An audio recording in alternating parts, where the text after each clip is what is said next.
Hola, soy Fátima, estudiante de la Escuela Superior de Música, en licenciatura con orientación a trompeta. Esta es la actividad 1.1, elementos físicos que intervienen en la producción del sonido, de la materia de apreciación musical. El contenido como tal será del sonido y sus cualidades. Primero daré una definición de lo que es el sonido. Es la difusión de ondas sonoras que produce una vibración en un cuerpo, al ser estirada, tocada, ya sea en un instrumento musical o en cualquier otra cosa, los cuales viajan por medio del aire para así llegar a un receptor, que es a nuestro oído. Las funciones principales del oído es convertir estas ondas sonoras en vibraciones, las cuales presentadas en esta imagen son las partes del oído que trabajan en estas ondas para convertirlas en vibraciones y así reconozcamos los sonidos.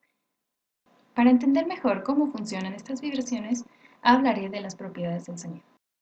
La amplitud de onda, lo que da como resultado el volumen o la intensidad, es el desplazamiento máximo de la molécula de aire a partir de su posición sin perturbación o de equilibrio. Como se muestra en la imagen, es la línea horizontal. La amplitud depende del enrarecimiento y de la compresión que la acompaña. Cuanto mayor es la amplitud de la onda, más intensamente golpean las moléculas del tímpano y más fuerte es el sonido percibido.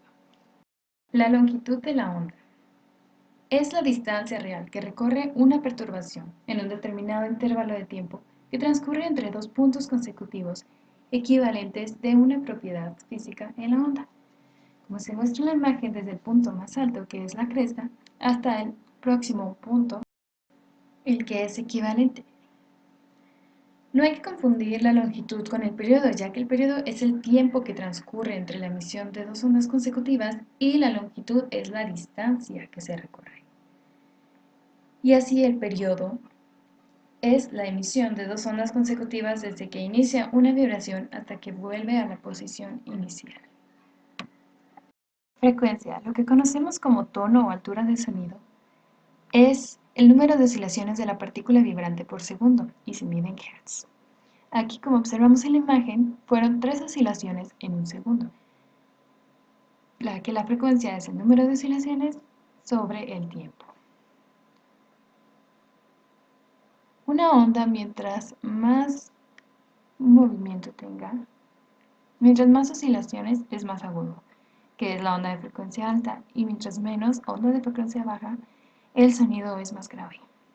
El oído humano puede reconocer desde los 20 Hz hasta los 20 kHz. Fenómenos sonoros. A continuación, un video sobre el efecto Doppler.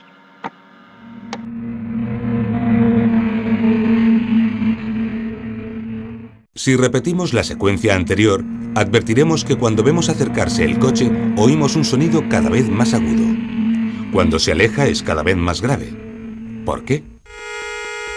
Imaginemos un coche parado que hace sonar su bocina. Un observador percibirá un sonido uniforme. Pero si el coche se mueve y la bocina sigue sonando, las ondas que llegan al observador estarán más comprimidas ya que la fuente emisora de las ondas se acerca a él.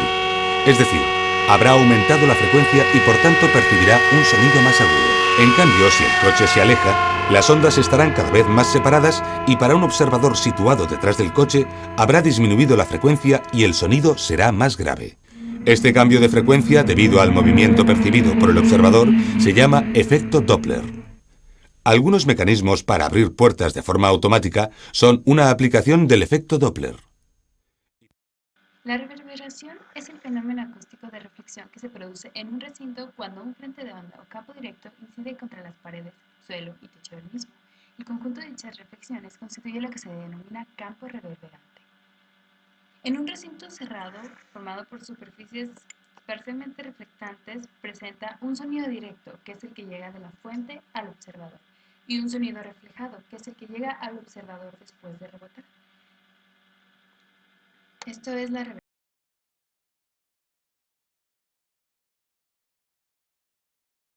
La resonancia es la vibración espontánea que experimenta un cuerpo cuando se ve afectado por una vibración o sonido de su misma frecuencia. La resonancia produce un aumento en la intensidad de los sonidos. La refracción es un fenómeno que afecta a la propagación del sonido y que consiste en la dispersión que sufren las ondas en la dirección de su propagación. cuando el sonido pasa de un medio a otro distinto. La refracción se debe a que al cambiar de medio cambia la velocidad de propagación del sonido.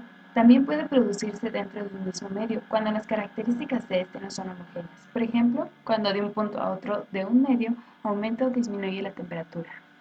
Por último, pero no menos importante, el eco. El sonido se refleja, el eco y la reverberación. Las ondas sonoras son capaces de rebotar o reflejarse cuando hay un obstáculo.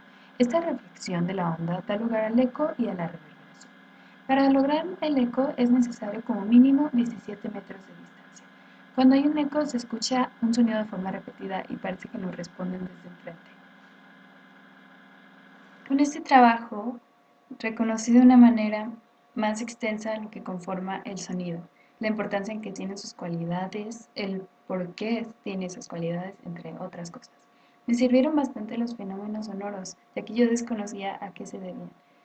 Y ahora tengo más claros todos esos conceptos. Me sirven para apreciar más los sonidos de la música. Gracias por su atención.